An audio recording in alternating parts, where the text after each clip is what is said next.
Welcome back. We're picking up where we left off with our 2031 early season prospects. These are the folks who one day will be potentially stars in eMLB. We kind of gave you the rundown at the beginning of the last episode as to some of the things that make up this list. If you did not see that, please do yourself a favor and go watch that, at least the early part. Let's jump right in. So starting at number 175 is Cincinnati's Joe Hayes, left-handed shortstop. He's 22 years old. He is a defensive-minded guy. Really good infield defense, great range, solid error. He's got above-average contact even right now. Also avoids striking out. Has good speed, a better base runner than stolen base guy. That said, still has the potential, I feel like, to nab 20 stolen bases in a season. Got good skill there. My biggest concern is his ability to make solid, quality contact. Power is a little low. That's okay. He's middle infielder. But the eye, truly horrible. Concerned about that.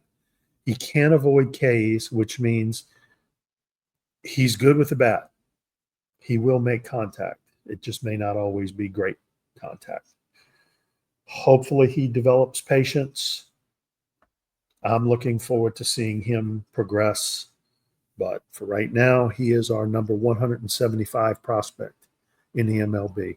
And again, the points at the bottom, you see there 62. That is what our total grade for him at Backfields Media was. 60 and above, you're going to play in the majors at some point to some degree. The higher the number, the more likely you are to be a quality major leaguer. Number 174, Mickey Tracy from the Durham Bulls and the Tampa Bay organization. 6'4", 23-year-old center fielder. He came over in a trade with Sacramento soon after Cody took over that organization. He's got plus contact potential. The one word about him that sums him up: aggressive. He runs, he swings, everything is right away. And you can see that and he's good at it. He makes good contact. My big concern here is that he settles for bat on ball as opposed to waiting for his pitch, and is just looking to use that as an avenue to get on base more so than taking a pitch. Also, not a power guy. This is more of a leadoff hitter potentially. Also, is a little more aggressive on the bases than he might have right to be, judging by his skill set. But he is going to take advantage of that. Stole almost 40 bases in college, but at a barely acceptable percentage. The defense is strong. He can play above average defense everywhere. Could ultimately be an elite left fielder. And you see that speed really adds to his range. Good prospect. I feel like that weak eye is basically going to limit him to like a pinch hitter, pinch runner, defensive replacement, unless he can find some sort of way to turn that around. But Mickey Tracy ranks number 174 on our list. Coming in at 173, Jim Castillo from the Guardians organization. 24-year-old left-hander, 6'1", right-hander, above average contact, does not swing and miss. This guy once went 7 for 8 in a minor league game in 2029. He is another one where the aggressiveness kind of outstrips the ability. He tries really hard. As you can see, not much of a leader, and that's okay.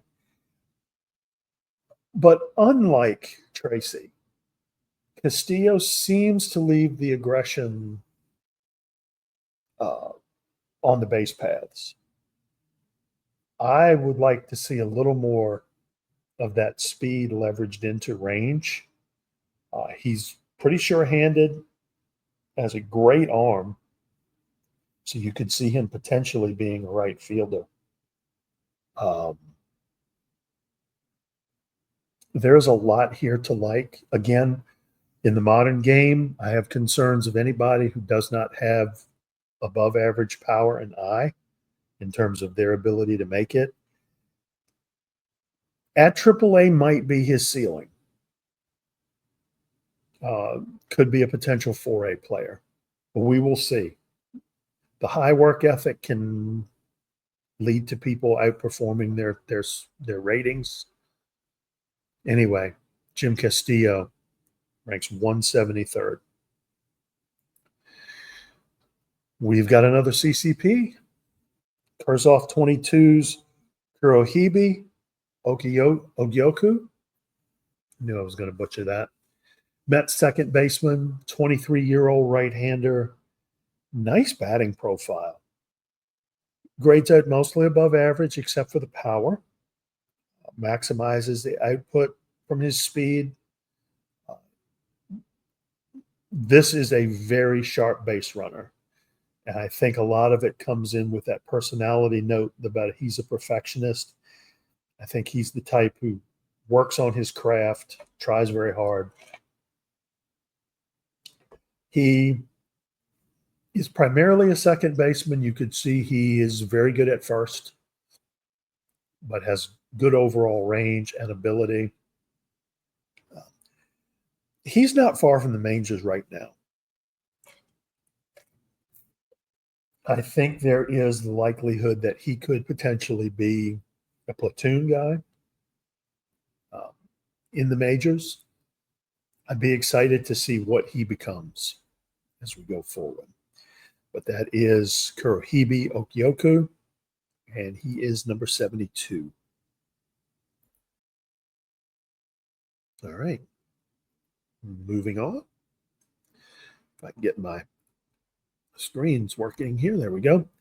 171 is Joe Stone of the Minnesota Twins. You may have noticed we got a lot of Twins in this list. Right-handed starting pitcher, age 23, 6'4". 4 above average pitches. I really like the pitch mix here. He's a junk baller in the classic sense. And what I mean by that is he is not going, he isn't known for a fastball. It's a lot of change of speed, a lot of misdirection. It's okay. It can work. Really does a good job of avoiding the hard contact, keeps the ball well down. It's heavy, is not going to leave the park very much. He struggles with control, as you can see. This is the type of pitcher that the infielders are going to have to be alert. This is a serviceable pitcher with the right infield. And looking at Minnesota, I think Stone could be something. I think he's going to be decent. He's a back of the rotation guy, unless somehow these control issues can be figured out. If I felt like his stuff was a little better, I could see him being a setup man, even possibly a closer to some degree, to take advantage of the fact that he's not that good in control. But as a starting pitcher, that's going to need some work. Let's see what improvements can be made. There's not a lot of room for improvement, according to OSA, in that. But Joe Stone is our 171st prospect in the eMLB. At 170, Juan Carrizo the San Francisco Giants. 23-year-old left-hander, 6'7". He's ranked. He was number 76. He's now down to number 87 in OSA. The splitter is ahead of where his fastball is at. Both of them are average pitches right now. Good control, good home run suppression. He's relying on a mix of pitches. There's no real standout here in this. Came over from Cleveland early in this offseason. He was part of the Loki Swayman deal that sent that catcher to Cleveland. Will Loki make this list? Might be a couple days before you find out. My disappointment with Carrizo is that he doesn't leverage his frame. You would think 6'7" and just the launch angle. I would love to see the mechanics where the velo was a little bit better. Potentially could stand to put on a couple more pounds. 6'7", 205. Doesn't seem to be enough weight. But then, I mean, you can certainly have some of mine. Needs an effective off-speed pitch. His best pitches are the fast ones. Would really love to see him develop some sort of breaking ball that is going to be effective. Knowing San Francisco organization, he could really be a good sixth starter in this. He's got good leadership qualities, so he's going to be a boon in the clubhouse. Will be interesting to see how he develops moving forward. Juan Carrizo comes in at 170. At 169, Minnesota's young 18-year-old Josh Swan, left-handed center fielder. He looks like a ball player. Again, he's one of these guys that dominated high school. You see his high school numbers there. Just looks like a ball player. Could develop into a five-tool guy. Has lots of room to improve. His scouting report mentioned that he had a very good barrel rate. Defense, to me, though, is his strong suit. Plays a good outfield, as you can see already. Potentially elite in left, more than serviceable in right. Center field would be perfect for him if he can, continue that range. And I think learning the position more would help with that error and arm. This is a kid who really needs coaching. There's going to be a lot of emphasis on the Twins farm system personnel to make sure that they get the best value out of all these young guys. He was a second-round pick in the last draft, a good pick. There's a lot to like here. I think he's going to be an average bat, and I think that is going to make him a fourth or fifth outfielder in this or most other organizations. Josh Swan, and he is our first 63-pointer. He comes in at 169 in our top 200 rankings. At 168, Houston young international complex right-handed starter Arturo Moreno. Houston only has to hope that this Artie Moreno makes Angels fans as frustrated as the first one. I hope you got that joke. High-level prospect, and again, this is one of my gripes with OSA. Take somebody like him, he literally just signed, and he's already the 47th ranked prospect in all of baseball. And you can see it from what their scouts are saying about the profile and what's to come. They see him developing a changeup and a sinker to plus level or above, slider and curveball or secondary pitches. He's going to keep the ball down, and he seems to be able to hit his spots. This feels to me like a player who has such unique and incredible natural skills, and the game has come so easy to him. There are questions about his ability to put in the work to hone those skills. And so there is some character concerns here, or intangibles, like to say. It's not like he's a bad dude. One of the things that really jumped out to me is the velo. I mean, yes, they see where his stuff could go up to 70. It's only at a 2. He is basically just putting it up there and hoping kind of for the best. He knows where to hit that spot, knows how to keep it down. He is going to have to develop a way to strike out hitters. You cannot live on bad contact in the eMLB. You have to throw it past guys. That's a concern I have. When he begins to show that, I'll have a little more faith to bring him up the ladder. But right now, Artie Moreno, 168 in the eMLB's prospect rankings. At number 167, Ted Patton, Arizona Diamondbacks left-handed third baseman. 22 years old, was in the seventh round pick last year in the draft. Has a good eye, and that will probably be the peak offensive skill of his. Power grades towards being average. As a matter of fact, most of his skill set looks to be average on the offense. He is a huge character guy, has a great infield arm. I expect his third base to go to above average, slightly more than what's being projected here. He's a slow guy, and I think that really cost him in the field.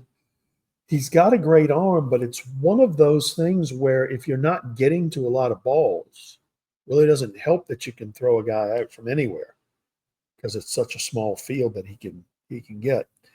I don't know if third base is the ultimate position for him, and I didn't think so when I drafted him. I could see him being kind of like a left fielder, doesn't have the hit tool for a DH,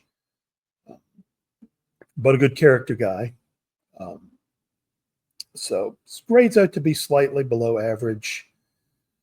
Bench roll at most here. But anyway, Ted Patton comes in at number 167. At 166, we're back in the Giants organization, this time with right-handed third baseman Mike Barber, a 23-year-old who was drafted in the 4th round last year. Above average power and eye. He's a good worker, tries really hard, doesn't have much foot speed. And that really hurts his defensive ability, kind of similar to what we saw with Patton. He, too, looks like he will grade out as an average third baseman. Love the arm on him, too. Is well organized, prepares well. You see he's a line drive hitter. He's really going to have to leverage that eye to develop into something a little bit more. And let me say this. In Major League Baseball, scouts will tell you that if a guy is average at everything, that's an everyday starter in Major League Baseball. Not everybody is a superstar, maxed out 5-tool guy. So Barber does have some future, as do some of these folks. I see him. I'd be curious to see what he does in a cup of coffee in the big leagues. Maybe not this year since he just got drafted, but maybe in a year or two, see what he does with it. And I'd love to see how he progresses up the chain. I think he's got some room to improve, and I think it will show in his numbers. Mike Barber is our 166 prospect. Moving to 165, Louis Frias. He came over to Pittsburgh as part of the Marc-Andre Fleury deal. He was from Chicago, 21-year-old right-hander, 6'3", ranked 51st in OSA. Has a great fastball, could possibly progress to being elite. Curveball might almost be just as good. And of course, when I think of great fastball curveball mix, I immediately gravitate to Nolan Ryan.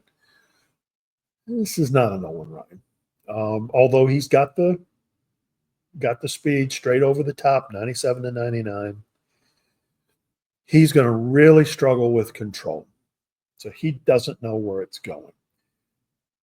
That said, I don't think the hitters do either. He certainly does not give up a lot of homers. There's not a lot of solid contact with him, but I would love to see that control keep ticking up more and more for him. The secondary pitches don't really cut it, and I think that suppresses the ranking on his stuff, which you would expect to see much higher considering he's almost touching 100.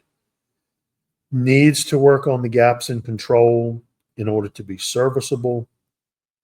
But this is right now for me, it's more of a curiosity of a project. I'm curious to see what he does in AAA and what these numbers kind of equate to when we get there.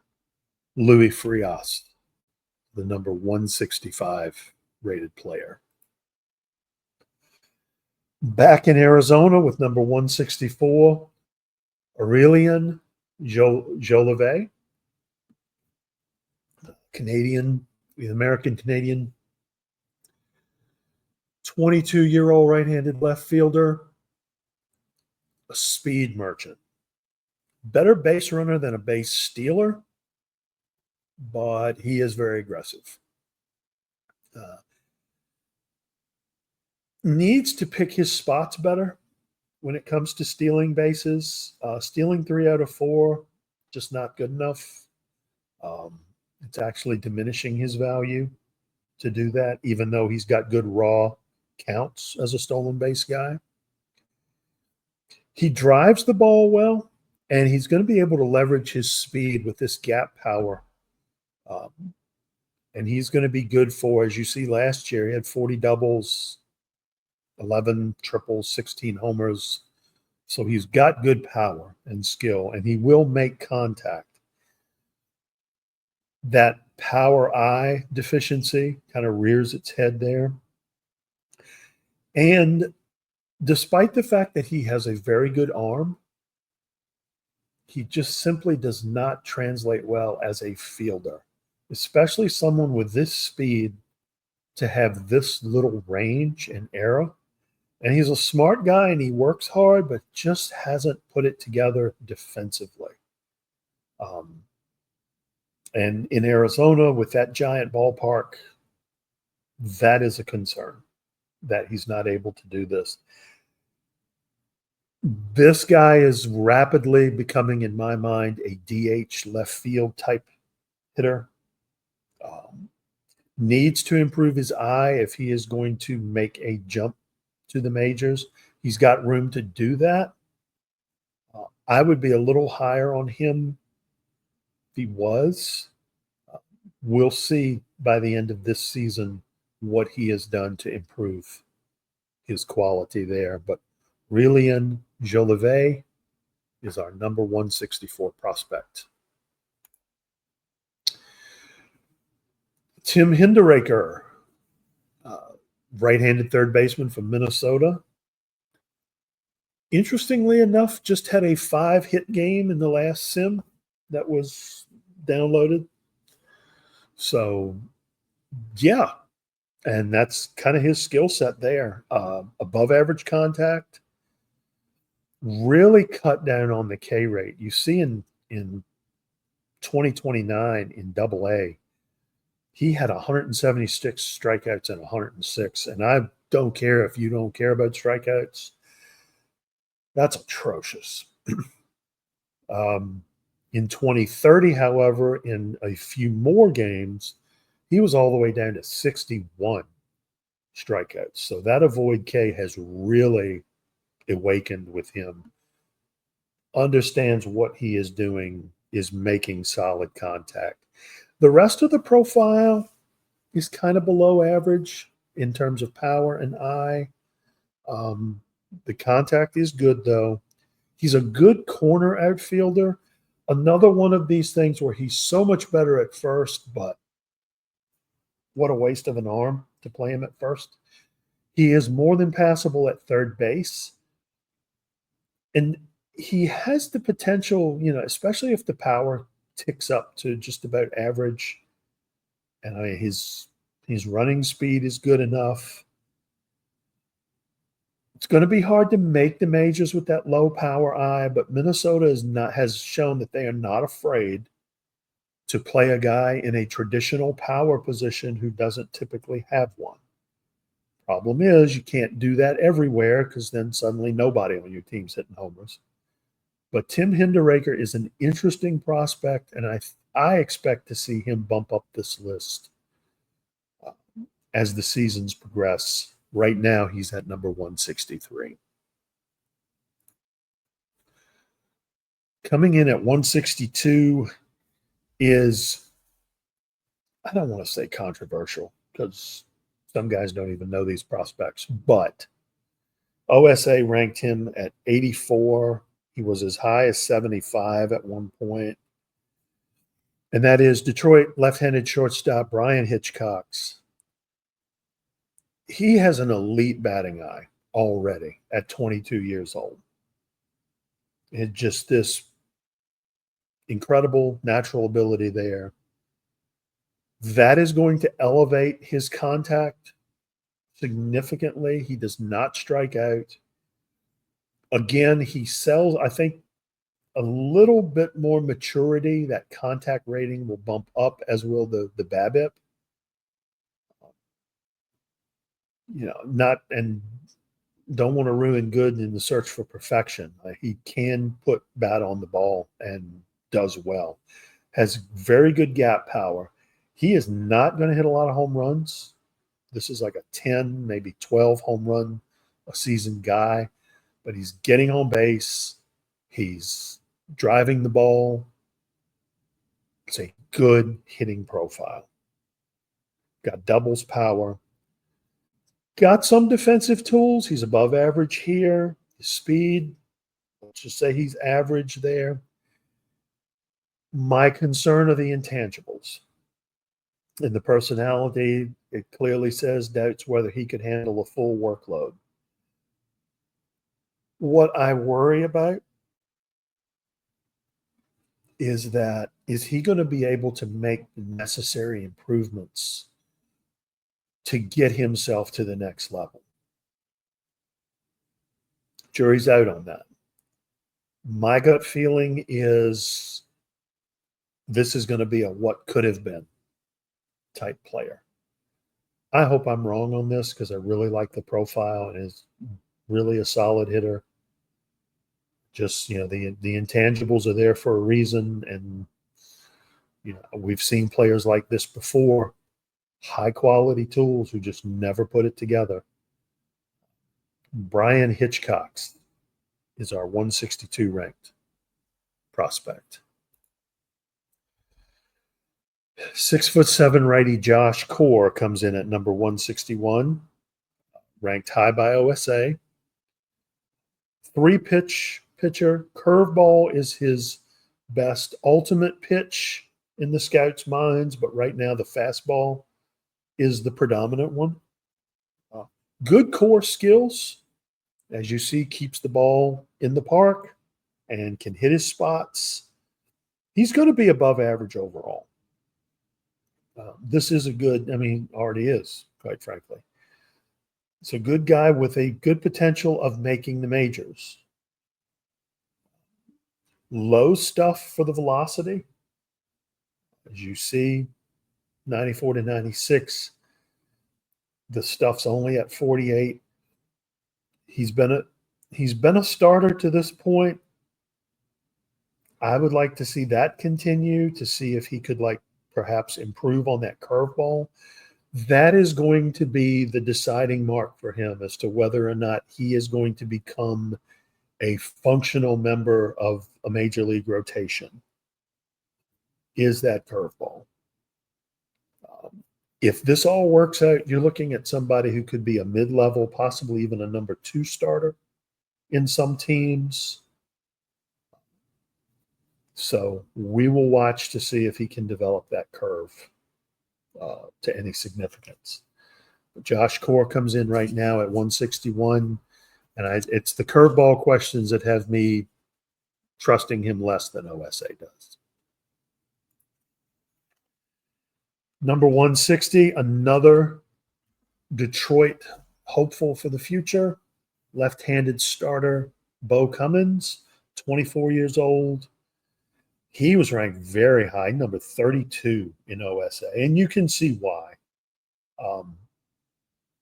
Grades out above average in everything, or soon will be, especially with the pitcher's BABIP. Plus fastball. Cutter has improved over the past season, has added a slider to that mix. Really effective pitcher, can get outs with all 3 of those. He's pitched well at every stop. It's not a big fan of Winter League, as you can see, but everywhere else, sub-3 ERAs, durable, 28-plus starts. Gives up too much hard contact for my liking. This is a profile that could very easily mature into big league level. Part of why I'm a big character guy, though, is that these intangibles are important.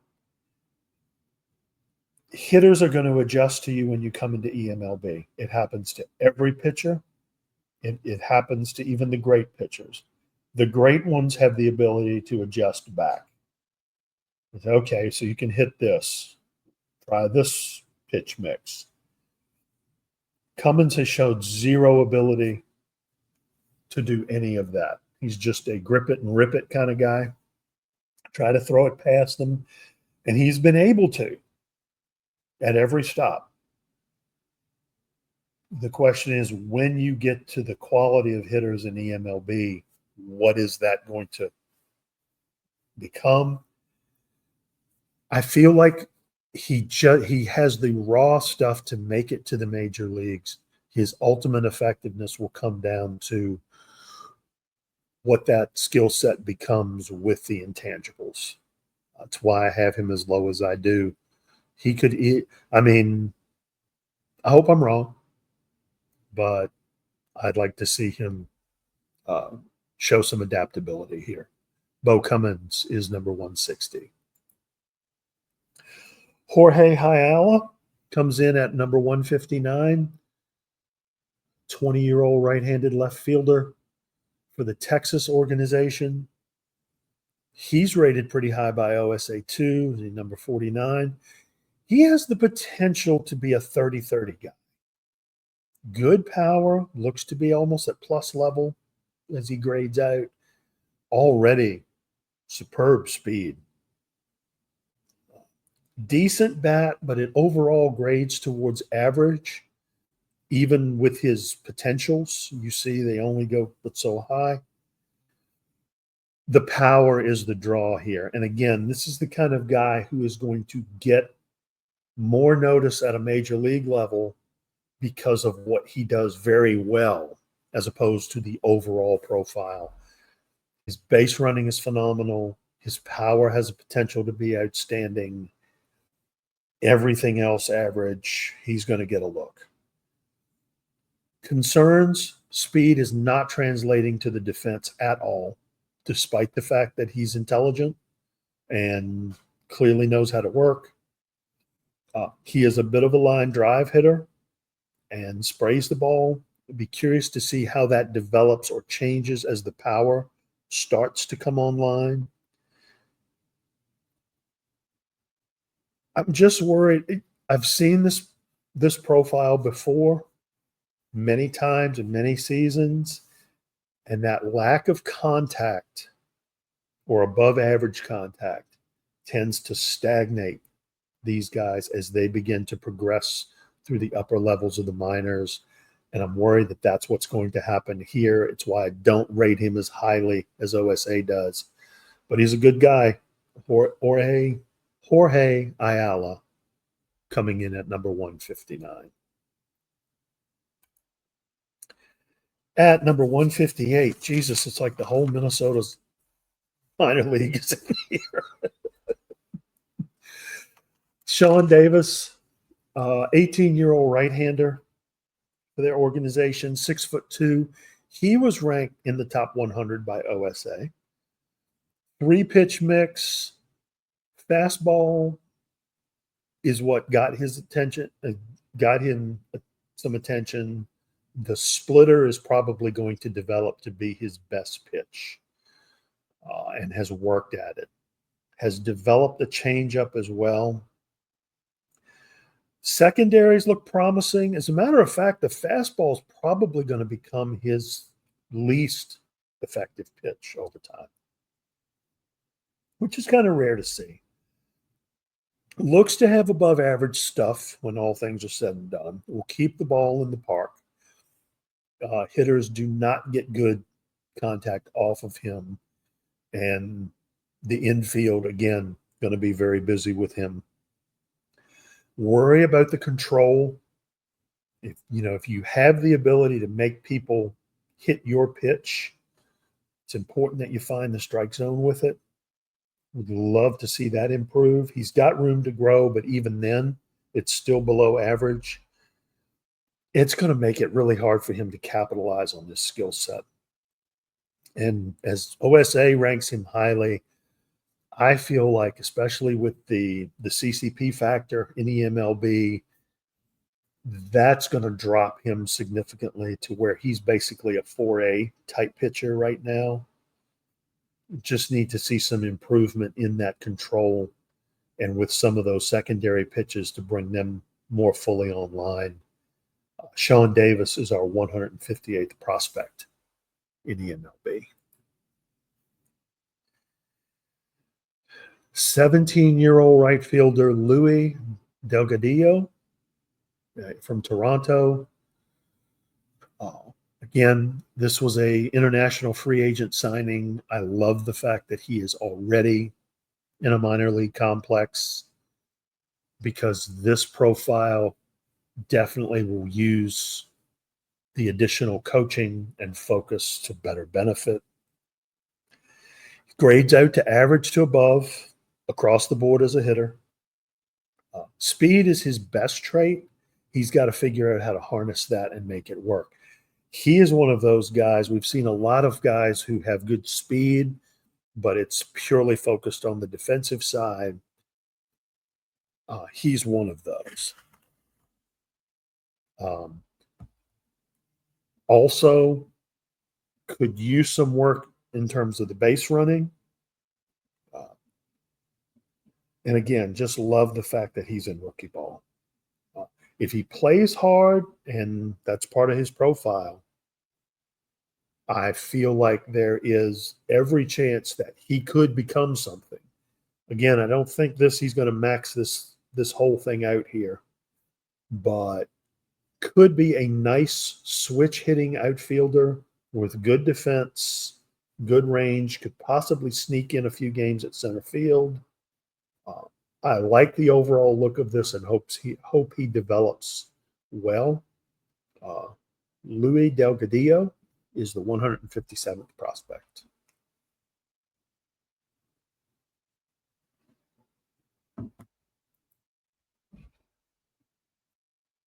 Coming in at 156 is Kamani Montague.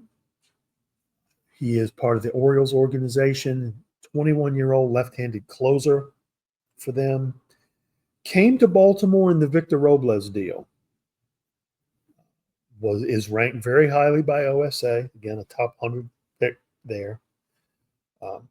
Has a good slider, decent changeup. Cutter is decent as well.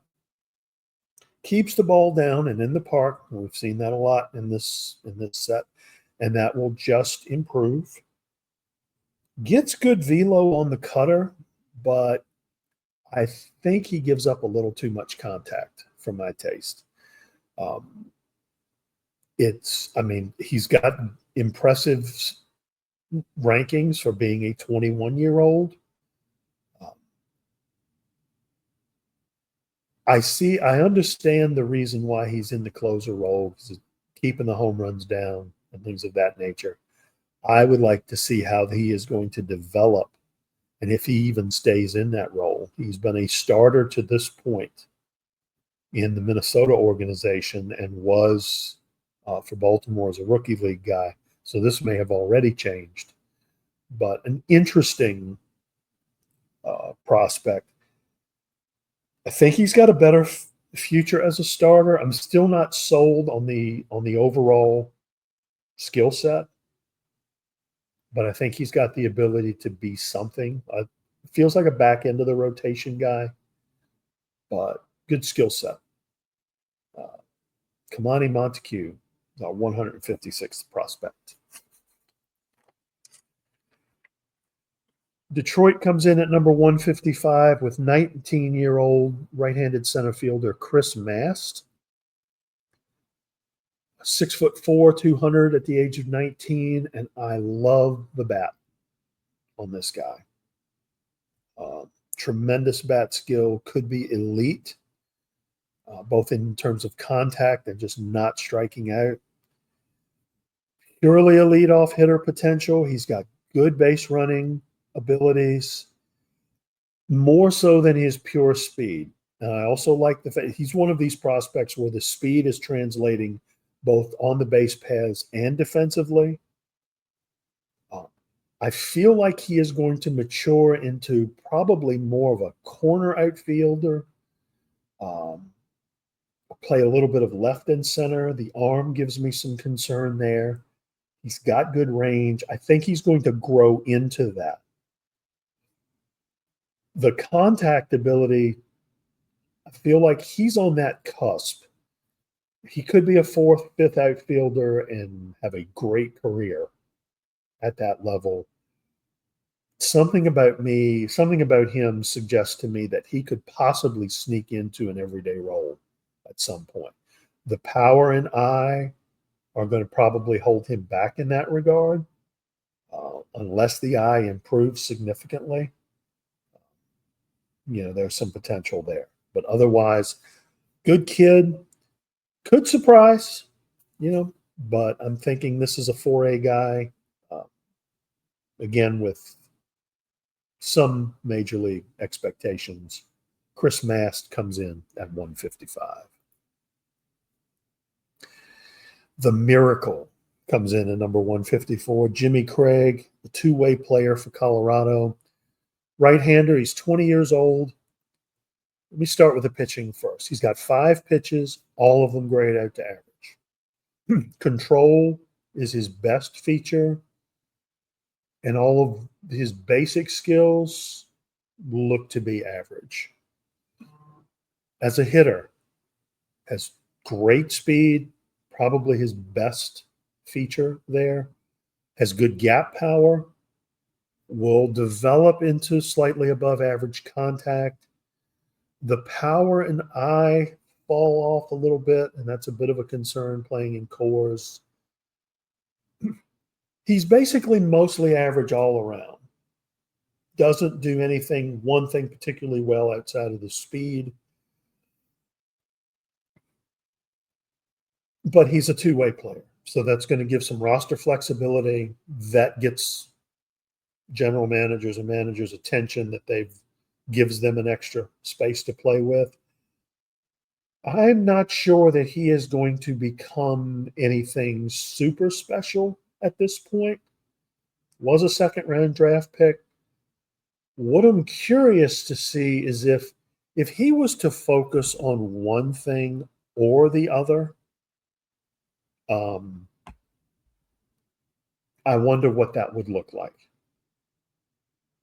I think, he's had a couple of years in rookie ball where he's pitched relatively well.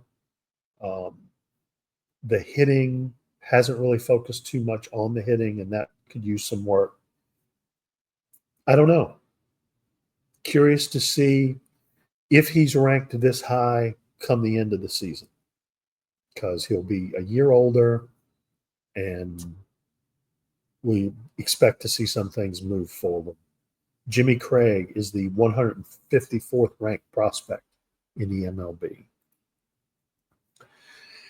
At 153, the Nationals left-handed starting pitcher Nate Harms. He's 6'7". He's only 19 years old. Rated very highly by OSA at 63. Actually, they dropped him down to 69 since this. He was the first-round pick in last year's draft for the Nationals. Got a good 4-pitch mix. The scouting report said that the sinker is probably going to end up being the best pitch overall, but that would leave him with 3 well above average pitches if all 3 of them mature. Got the standard look of what a 19-year-old first rounder would look like. Hitters do not make good contact off of him. He's got good K rates. This looks okay for a 19-year-old. I just would love to see the development come in. Above average core skills. He's a neutral pitcher. If he was a little more ground ball focused, I'd be a lot happier with this. I know the home run levels have been relatively low. I want to see how that translates as he plays more full season baseball. Yeah, he got a cup of coffee in A-ball last year. Looks like he's going to be here at least at the beginning. I want to see what that looks like, getting the ball every 5th or 6th day. He's competitive. He's got good leadership skills. Like him a lot. I want to see some consistency from him. That's something that hasn't been. As a matter of fact, looking at his numbers for Hagerstown so far this season, 2 lights out games and 2 games where he got hit pretty hard. So want to see some consistency from him. But Nate Harms is the number 153 ranked prospect. At number 152 is Ernesto Castro, 18-year-old shortstop for the Houston Astros, switch hitter. 2nd round pick last year. Potential elite batting eye. Already very good, already at major league average level. Plus power. This is going to become another classic 3 true outcomes guy. Very solid defender in the infield. The lack of speed hurts his range a little bit. But even so, he's average at that. Could be serviceable even at shortstop, primarily because of the arm and the era, and really good on a double play ball. Love that. And it is that defensive skill in the infield that has bumped his rankings up significantly. I mean, if you can get a good power hitting middle infielder who draws walks, you'll take the poor contact. Would love to see it bump up a little more than what's projected, but potential future here. I like the defense here. He's a teenager, so he could end up being a heartbreaker for us scouts and just not pan out, especially with the lack of speed and other things. This is a really good what-if pick that, with Houston's history, could potentially blossom into something else. I'm curious to see what this becomes. Ernesto Castro is our 152 ranked prospect. And we ended up with we ended up with Brian Cole last time. We're going to end up with Craig Coles this time at number 151. Detroit third baseman, 19-year-old right-hander, 2nd round pick in 2029. Hitting profile looks to be average to above average, up and down the range. Eye and contact seem to be his best suited. although he should still be able to hit for some power. Has an elite arm, as you can see there. So really potential good third baseman here for the future. Good stealing ability, kind of outstrips just the raw speed, but still has enough. And you can see it with the range that he shows. Already an above average defender at third base. Works at his game, is probably not going to be very high in the leadership categories. Is a bit of a loner. Doesn't seem to be a problem so far. I could see him winning a spot on a major league club with this skill set. I don't know how well he would translate to shortstop. I think second base is also an opportunity as well. He could be something. I think he would have to max out his potential, but a lot of these guys would. Craig Coles wraps up our second 25 here at number 151. So hang in there. We will be back with you for another round. Next time it will be 150 to 126. Thanks for joining us as we look at the prospects in eMLB for the 2031 season. See you soon.